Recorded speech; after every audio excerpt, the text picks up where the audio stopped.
And my name is Penny, and I know you missed us. You have missed us. We wake up at different time zones. We wake up at, Yeah. it used to be 2 time zones, three sometimes if we have an Australian account, but now we're actually managing like three different calendars. Mm.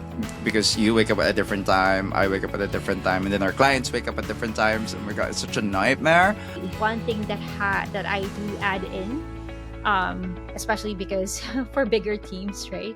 And these are remote teams, is I do tell them to give each other some grace. Hey everyone, Welcome to Outsourcing and More with Penny and Francis. We're glad you're listening because we've got a lot to talk about: business, tech, investments, business mobile apps, web platforms, and all the latest trends in the outsourcing industry and more. we'll give you tips, insights, and strategies on how to navigate the world of entrepreneurship and the gig economy. So if you own a business, whether it's big or small, A brand new startup, or you're part of the huge outsourcing community as a tech professional, a VA, or an employer, better start subscribing because this is the podcast for you. so let's start achieving more.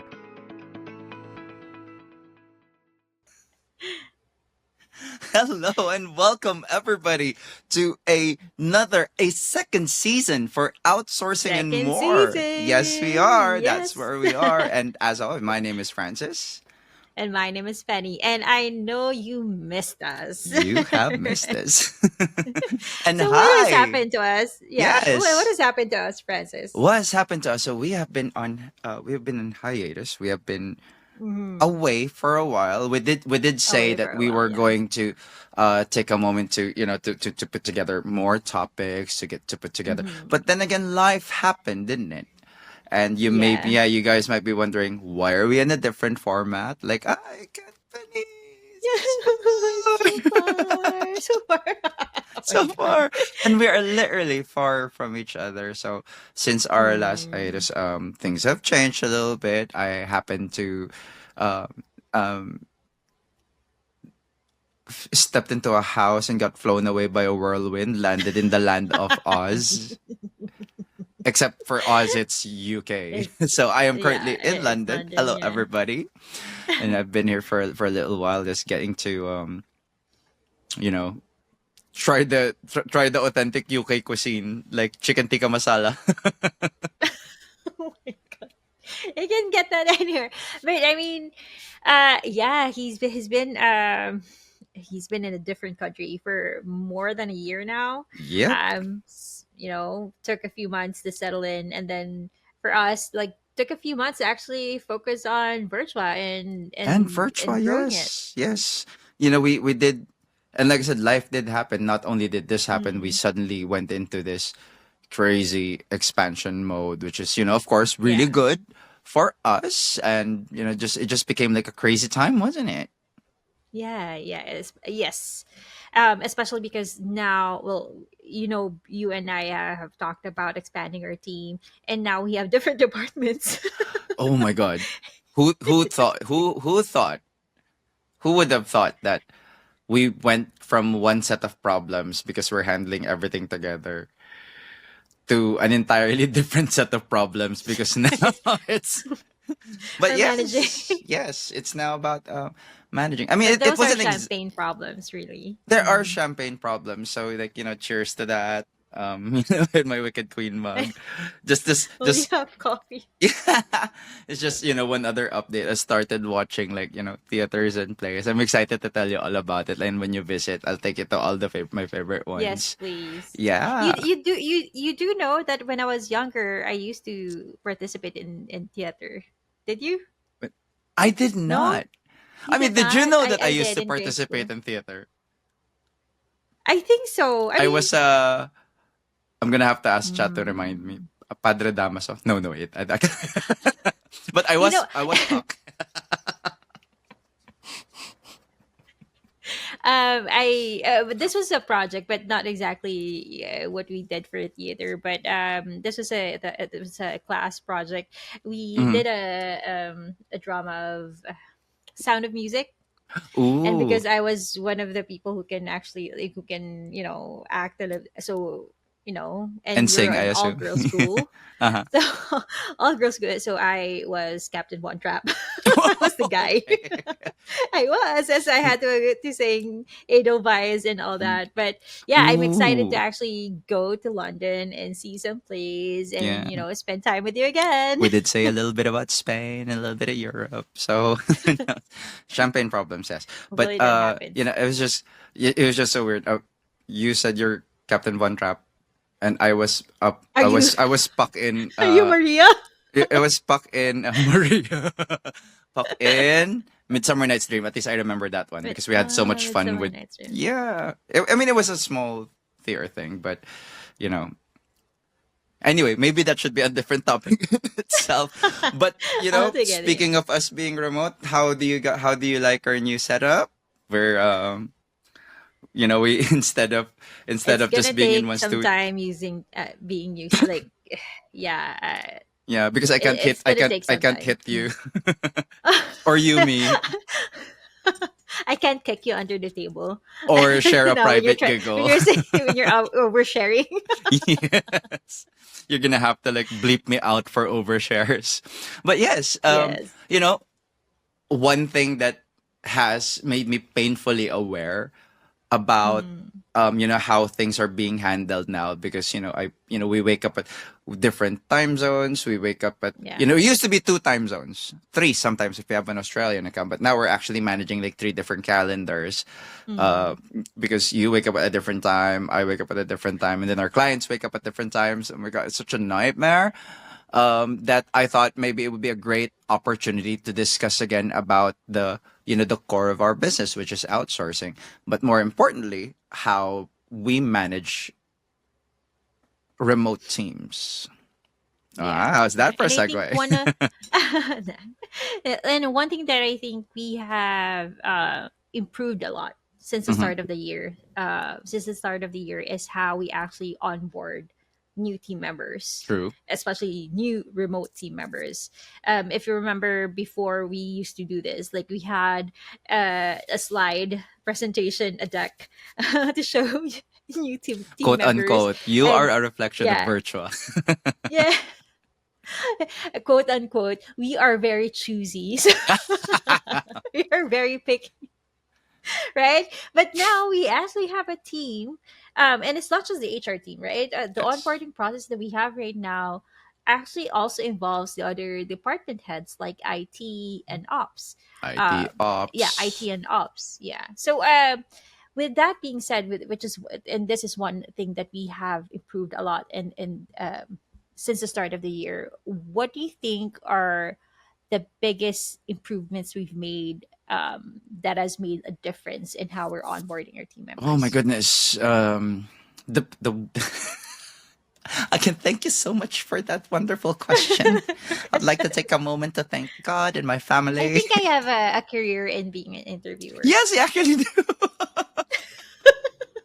Anyway, come on, I answer think my you've taken question. to I think you've taken to hosting and panel discussions a lot, like a Mm, duck to water.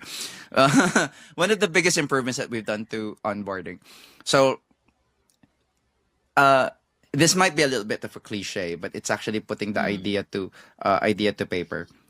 I didn't realize. I thought it was going to be a lot easier now that we've taken the process from you know HR to training to recruitment to HR to training to ops. mm. But the funny Yeah, thing was you now got four different departments talking to each other, and the yeah, process was it was a nightmare in the beginning, wasn't it?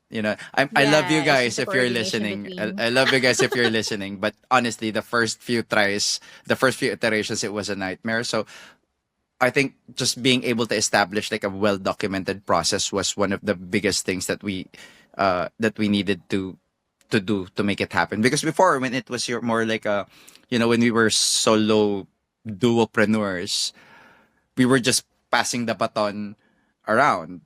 If Yeah, that makes sense. So it's I either know what to you or I do. would talk. Mm, Yeah, if you're, if for whatever reason you're not available, then I'll pick up the pace of like hiring and then onboarding and then getting them IDs, etc., etc. So it really became like a different. It also felt a little bit more professional. Like it kind of felt like, Yes, it oh my did. gosh. I think, as Virtual grows, we also Mhm. learn more, and we kind of learn what else our team members need to know during the onboarding process.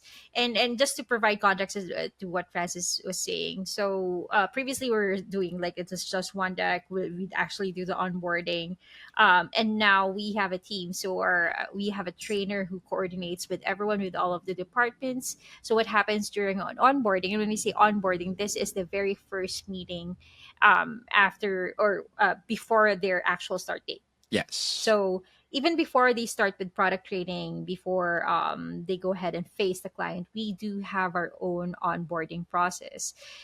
So this onboarding meeting consists of HR, IT, and ops. And what we mean by that with Finance. HR, yeah, and finance. So HR is like the things that they would discuss there would be leaves, like absences, and HR policies are discussed during the onboarding meeting, the first onboarding meeting. IT would discuss data security, data privacy, Hmm. those things, as well as if the account calls for it, devices, asset Devices, management, and asset then we have, management. Yeah. yeah, I'm just parroting and what then you're saying. finance for payroll, and then some account specific ops would do that, and then they would go ahead and be turned over to the client or to the actual team who's going to be Yeah, training. which is So that's the sometimes the most, process. which is sometimes also the hardest thing to do, like a smooth handover, like a Yes. smooth transition. That was honestly like, I mean, why do you harp so much on it? Like it's just getting them from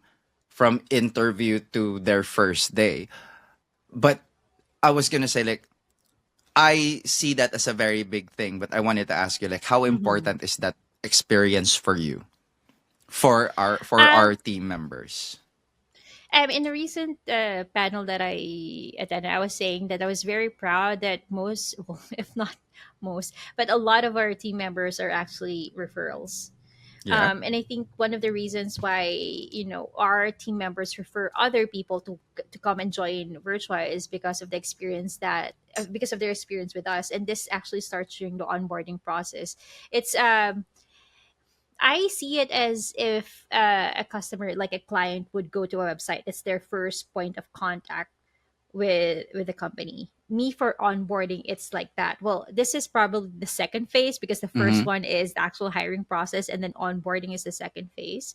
So at the very onset, what we want to give our team members is a great experience, and that they know everything that they need to know to work with us, and to also work with our clients, because it's not just internal policies that are being discussed, even some rules of engagement with clients, right? We also discuss that with our team members.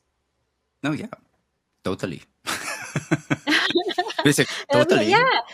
yeah, because I remember, and just so you guys know, everyone listening here knows, we've had several iterations already of this onboarding process, and sometimes clients would remind you of very basic things that you would think that um everyone should already know, like Mm-hmm. responding to calendar invites, being on time for client meetings. And during the onboarding we've now included that in our onboarding process, because we want to make sure that once we pass off our team members to our clients, they're ready. Mm-hmm. They're so ready, they understand how the client works They're and supposed to how the be out of client the thinks. box.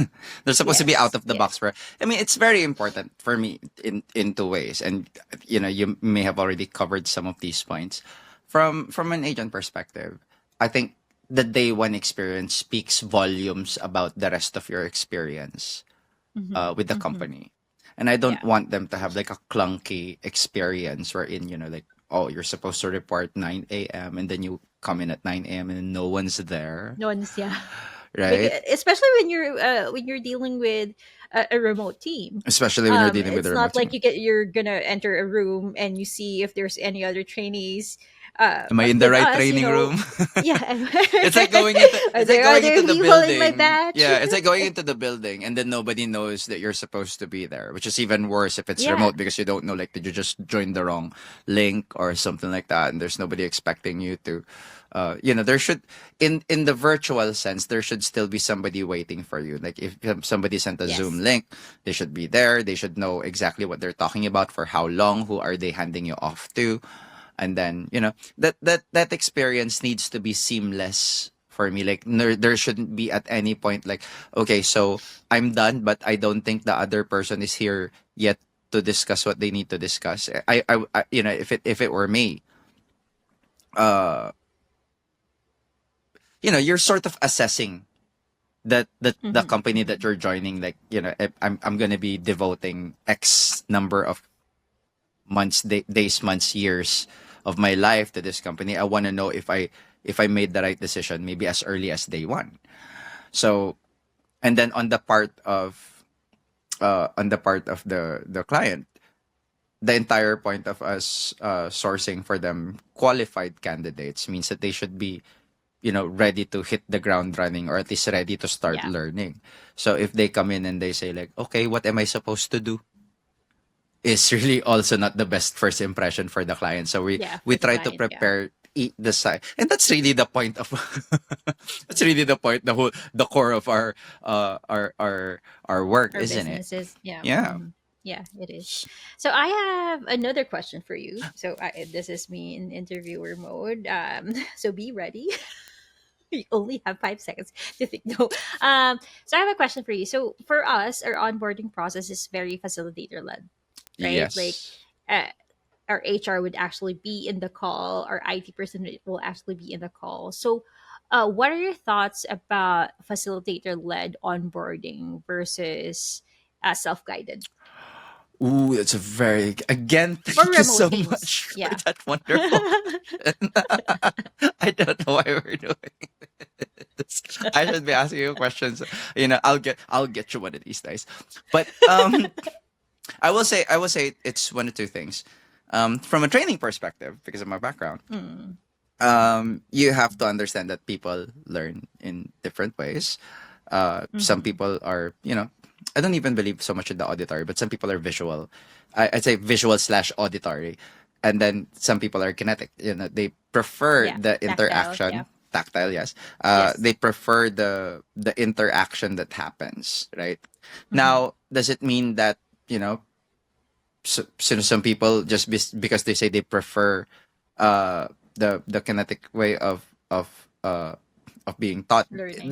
it doesn't Mm-hmm. mean that they're not susceptible to one or the other. They can still do that because some trainings are just better than that way, like security awareness Yeah. trainings and all that.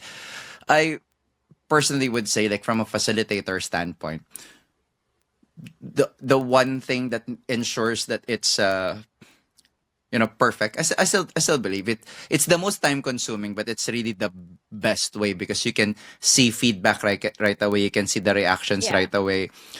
You can't really fast forward. You can't really click Yeah. forward You the can't fake. facilitator, huh? Yeah. Well, you can still fake it actually, even with the facilitator led online, I mean, but not at as least the much as self guided. Yeah. yeah, I mean, at least the facilitator can sort of gauge the pace and see, okay, they know, do you know, they could do that, and then maybe jump through some, and then uh choose to uh emphasize on some other topics. However, it does need to be balanced by having a slide that Mm-hmm. guides them, a printout if necessary, or personally, they should still have, like, sort of like a library of what you discussed. So Yeah, I absolutely agree. I think the one thing that is a pro for self guided is the consistency of the material, right? yes, Because it's yes, all programmed. Everything's like it doesn't really change, but it's facilitator. Sometimes with facilitator led, it even depends on the mood it of it the depends on the facilitator mood of sometimes. facilitator or So what topics I that they harp absolutely, on. yeah, so I absolutely agree about still having that guideline, that outline, or that slide deck to guide them during their training, so that we know that everything has been discussed, Yeah. You just have right? sort of like that little checklist. At the very least, if you didn't go through that, it's kind of your fault anyway. But I did I have witnessed that. So for full disclosure, we're doing a semblance of it, but we're continuously trying to improve that process so that, yeah. Yes. I kind of wanted something. Am I pitching an idea to you live? you know, that when you log there's this thing that I saw at one time called success factors. So basically, like when you log in, Mm. this is where it lives all of the things that you have taken, all of the certifications that you've taken. Okay. Yeah. Yeah, So I've seen those. yeah, and but I've also witnessed that in one facilitator training that we both went through, which Hmm. is help me, the Six Sigma thing. Oh yeah, Divergence. Divergence, yes. So shout Lean out, Six Sigma. hello, Yep. thank you for giving me my Six Sigma my certification, belt. yellow Yeah. belt. Yeah. So I just need to be able to break 3 bricks. I'm black belt. No, I'm kidding. But the thing that I noticed, it was both facilitator led, Hmm. but you also have, again, it's not self paced, but you have your personal copy of your progress for each slide. So you have to go through each slide either during the facilitator led training, or maybe you can choose to focus on the facilitator led training and then refresh yourself on the slides, but you actually need to complete it in order to close out each module. So that Yeah. was interesting. I did like Let's that as go an to one onboarding. of. Uh, Yes, me too. yes. Yeah, tool, I guess. So let's go into, I think, one of the most important parts of when onboarding someone in our team, and this is, and mind you, again, these are things that we're still iterating on and trying to improve on, right? Mm-hmm. And I think one important thing that needs to be discussed during onboarding, maybe not on the onboarding meeting, but along the onboarding training, weeks, months, depending on what account it is how performance is tracked, Oh right? yeah, yeah, yeah, yeah, yeah. Yeah, So, like what actually are the responsibilities and how performance is tracked. and I will tell you this: like once upon a time, once upon a Virtua time, metrics wasn't Same. actually even a thing, Yeah, and true. such as the thing with because the nature of most of our clients is startups. Hmm. The metrics aren't really established. The people are more concerned with, you need to answer tickets and customer inquiries, and you kind of hope for the best that the people that you get are as motivated as Yeah, self. they know what they're doing. Yeah, They understand what they needs know to better happen. than you as a client, so they can rest easy knowing that they're the outsourced uh resources that the outsourced team know what they're doing, that there's no reason for them to, like, dip and try to add their 2 cents. But the reality is, it can't always be like that, and we realize that Yeah. sooner or later. I mean, eventually metrics will come into play, but more along the lines Yes. of maybe who was taking the most tickets. Like, more, it was more on like a reward system rather than an improvement system, because everybody gets to look at it. Like, if it was a team of 5, and then you can see that somebody's like 70 tickets and the rest is like 50, 50, 50, 50. Everybody goes like, oh my God, you took 70 tickets. So amazing. But it wasn't really more, why isn't everybody performing up to par? Because again, there was a certain breed of freelancers that Yeah. existed once upon And a time who and knew. this, yeah, and I think back then we were really hiring freelancers who had a ton of experience, right? And now that the team has grown, I think one of the realizations I've one of my realizations over the past year was there are certain people who will need to know how they're performing. How they're They want to know performing, how they're performing. and they want to It's know what not. they're told. Oh, sorry. I'm What? sorry. They, they they need to be told. Some of them need to be told what to do in order to function. Yes. And Yes, such as I think it's more for me setting a standard, mm-hmm, right? Like performance is setting a standard of what needs to happen, and then of course, SLAs come in when we're talking about client expectations, right? Of course, yes, it's there, but if we're just talking about agents or associates or team members, some of them really want to know how they're doing, yes, and they and they get very sensitive if they don't know.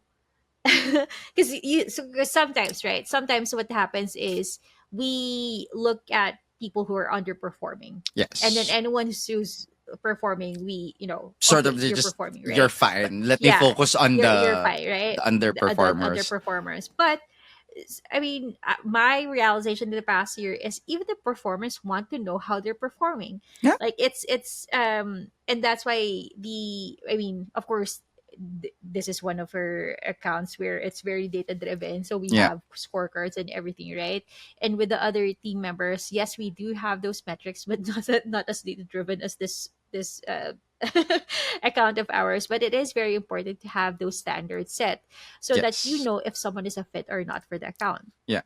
I will pull back a little bit because you're talking Mm-hmm. about now how we're dealing with the workforce that we decided to uh so let's be honest. Let's be honest. When we were working before, because we were our initial models, because we started out freelancing, Yeah. we were reaching out to other people who were freelancing as well, so they know how remote work works.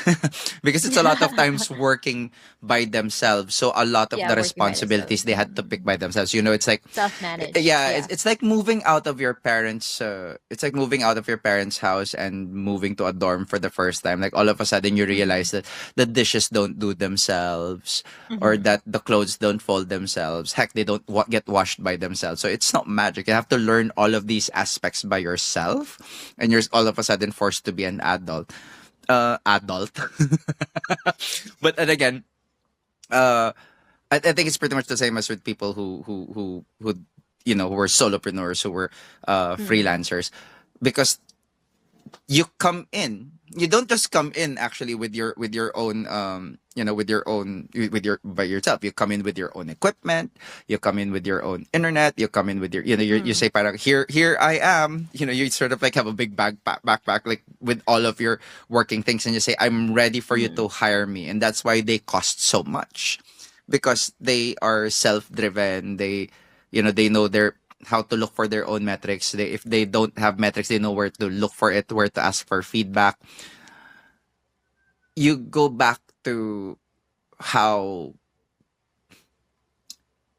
when it like in a BPO setup, it's how do you say, like a lot of the things are handed uh Yeah, handed. are handed to them. It's So packaged and ready for you. Mm-hmm. yeah, which is not the worst thing. It's just we notice the stark difference between how that's the difference between somebody who says, okay, I'm okay, where's my laptop, where's my headset, where's my what do I do, what do I say, what's my script, but which are things that are so different from because a lot of times when again when when you're hired as a for a freelance contract, for example, you actually come in and say, here's how I used to do it in my old, how do you want to Mm-hmm. do it this way? Here are some suggestions. And again, for me, that was just some of the stark differences that I noticed, which forced us to to not comply, but understand the difference, and how can we better service our clients in terms of onboarding, and how when we hire new people, you know you're not naman disappointed, but it's more like, this is how I need to deal with some people who are, who came from, certain backgrounds, because this is the nature of how they were onboarded. So yeah, I think it just became the best of both worlds. If you're, if we hired somebody because they were freelance before, they were the right fit for the skill, then we're giving them like the ultra treatment because they come in with their own, and yet we can give them the benefit of, here's our onboarding as well. I mean, there's not a lot of them anymore. I don't know. What do you think? I No, I think well, that depends because as you did mention in the early days, we were really hiring seasoned freelancers, so they Mm. know their stuff already. They know that they need to have backup equipment, and the freelancing industry is growing, and there are a lot of people training people how to be freelancers, right? So and that comes with like the basics, but for us, and because for us, some of well, I would say about almost half of the people that we've hired now are from corporate or from the BPO setup. From And so they corporate, are from used to yes. having devices. And so in our onboarding process, now we do tell them very, very specific things. Headsets, Yeah. like backup plans for their internet, for their if there's a power outage, they need to be ready for that. What's their plan for that? Hmm. If their laptop seizes, like what's their backup for that? So we do harp on backups because our team is fully remote, Yep. right? It's very different about it's different from being in an office where, okay, something's not working, I call IT, and someone can just go to your Yeah. table and do it. So And worst case I scenario, think that's one thing oh, that's very different for us when we're trying to onboard remote teams. it is very different, and it's very different for a company like ours who's hiring like entire teams now to Mm-hmm. make the corporate setup work in a remote environment, which is, it did take a while for us to do that. Because it's basically our own responsibility, Yes. but some of them we have to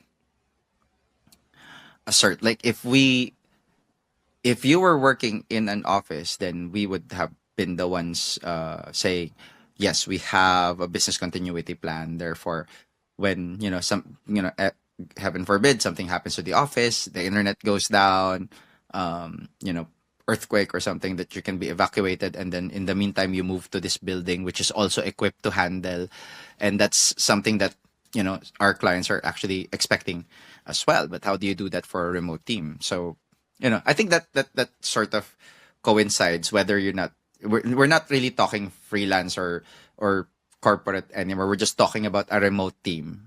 Yeah, And a then you remote pluck team. that one remote individual out. What do we expect from this person? Hi, say hi. And um Go no, ahead, go go. sorry. No, I was thinking of so we did talk about like because we do have a remote team, we've talked about having a comprehensive onboarding process. Having a team, well, not necessarily a team, but having guidelines or an outline of how that onboard, at least a documented onboarding process. We've talked about rules of engagement, what we were expecting Yes.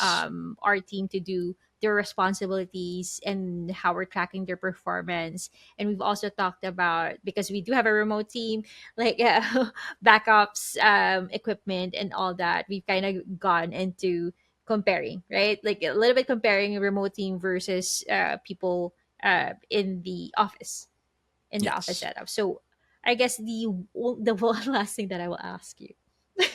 So be ready again. And the one last thing I will ask you, because we did go into performance and I forgot to ask this earlier. Regarding performance and responsibilities, performance and how we are, Scoring. we're telling them their responsibilities.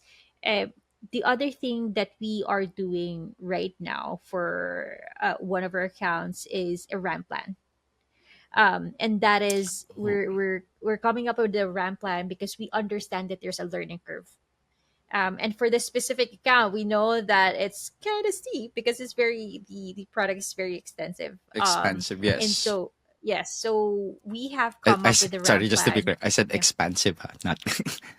Yeah. So a ramp plan. So it's a 30.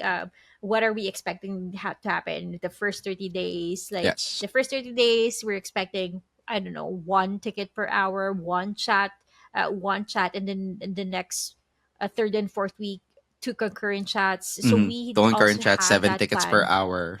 Yeah. So we have that plan in place because we understand that there's a learning curve. Yeah. It's kind of unfair to say, okay, I want you to hit this SLA without getting their feedback wet, or at least, not. be as knowledgeable as the tenured ones. Yeah. So we're giving them that space. And the ramp plan can be different for each job position. It doesn't have to be a 30, 60, 90.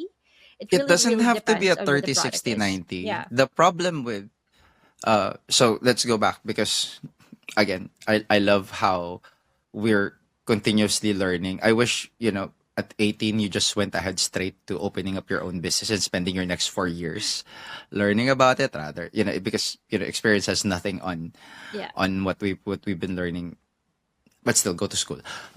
Anyway, but anyway, what we've learned is that it's very different depending on each client's requirements. There's the Mm-hmm. size of the team, whereas a team of two or three might not need management and scorecards in the same way that a team of 20 Yeah. needs, right? And the reason is just the sheer size of the people that, having, if you're 20, at best you'll have two team leads. At worst there's one, and how do you track all of that? Therefore the systemization of scorecards is necessary. However, if you're three people, it's very easy to sort of keep track. You mean you don't even need a team lead for that? At some point you're just like keeping watch over each other, right? you're Mm-hmm. you're sharing your own best practices. You're doing that. But because 20 is like a huge number, you need subject matter experts, you need team leads, and then you need proper cascades of information, right? In the same manner, onboarding is also very uh, uh, onboarding is also very different because when you're training a team of 20, that's 20 different ears, 20 different brains. Whereas Yeah. three people can just have like a chat going on in the background, like when somebody answers a ticket, for example, or answers a customer query, they're like, "Hey, did you hear about this?" So the communication is very easy to manage. Yeah. Whereas if you're Easy to 20 manage. people, the learning curve is unfortunately can become different for each and every one. So you have to standardize. But anyway, that's mostly uh what I was trying to harp on. That the learning curve, the ramp plan needs to be different the bigger the team gets, because the expectations needs to be standardized the bigger your team is, Yeah. right? Yeah. And that's probably why we didn't have those Yeah. those learnings in the beginning. Does that make sense? And the more Yes. that you're now hiring, like you're hiring for different teams, you're ramping up for 20 people in the span of 2 months. You really need to have it systematized because you're not there to watch over each person individually. Yeah. So it was a good learning experience for us, but at the same time, again, when you say ramp, why didn't we have it before? It was probably that. Like that was initially my theory. Does that make sense? Yes. Yes, Yeah. absolutely.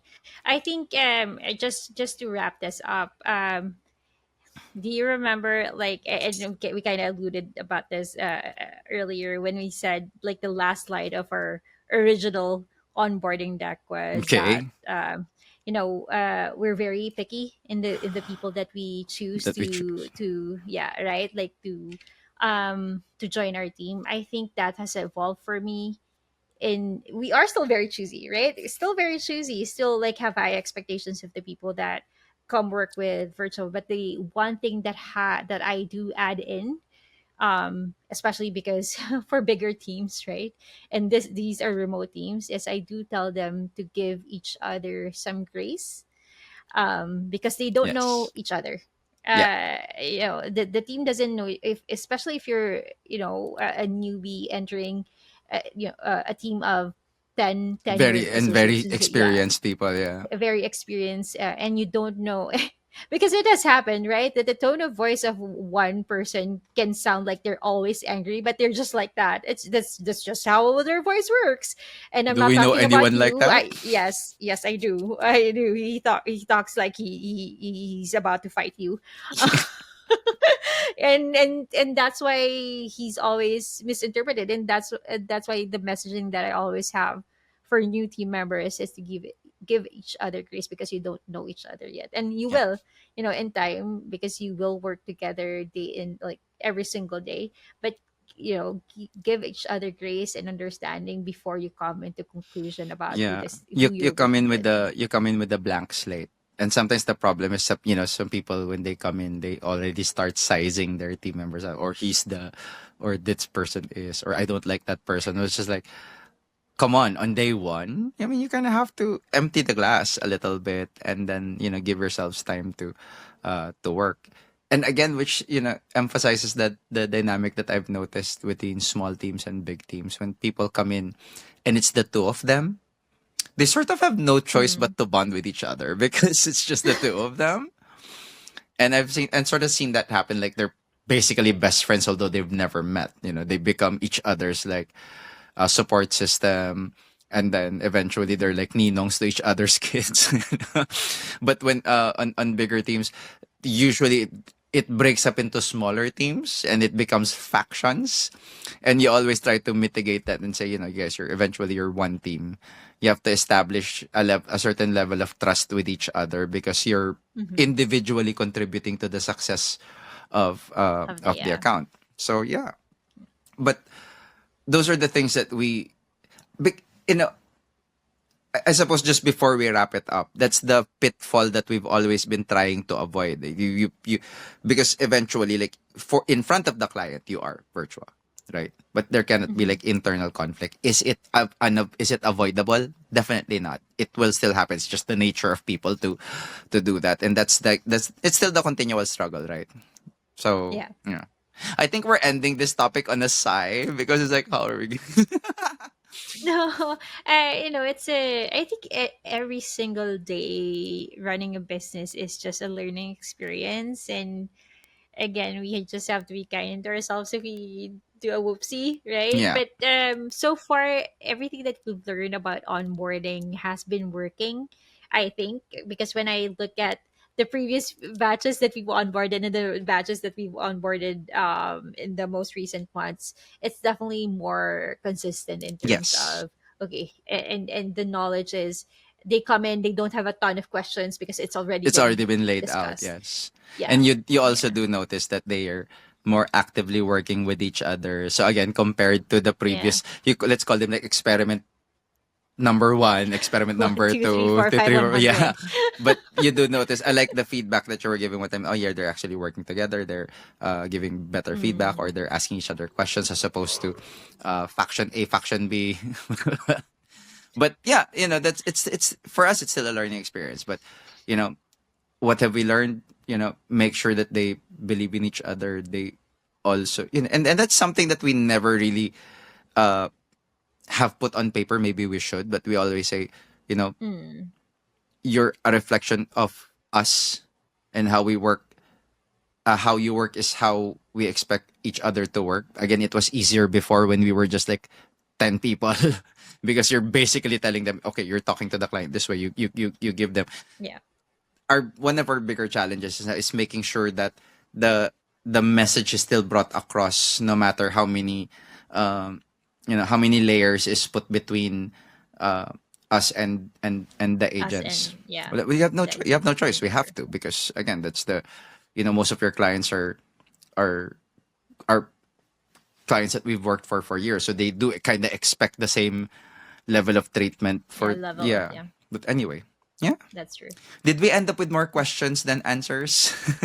No, I think we have shared what we have learned and what changes Yeah. we've done And maybe since the start of the yeah, year. Yeah. and maybe is it worth revisiting and bringing somebody else on board to help share their experience as well, or do you Yeah. guys at the audience have Yeah, stay comments? I know, tuned. do you guys have any comments That's or gonna share? happen. I'm actually excited to have guests actually, and we will be doing that. But in the meantime, if you do have comments or uh about the topic, or if you have any further questions, stuff that you'd like us to discuss, please feel free to add it in the comment section or send us an email. But yeah, I would say if I can close this, uh, it's been great. That's a wrap for today's episode for outsourcing and more. We hope you enjoyed it. And if you did, please hit that subscribe button. We are on Apple Podcasts, Spotify, YouTube. Don't forget to leave us a rating and review. Your feedback means a lot to us. It helps us improve and reach more listeners like you. So, So thanks for listening, everyone, and see you on the next yeah, see you on episode. the next episode. Bye Bye. bye. Subscribe to our podcast. We also have a YouTube channel where you can see the faces behind the voices. You can also find Virtua Solutions on Facebook and LinkedIn. And if you've got a topic you've been wanting to learn about, let us know by sending us an email at oam@virtuasolutionsos.com. Again, it's oam@virtuasolutionsos.com. see you in the next episode. Goodbye. Bye.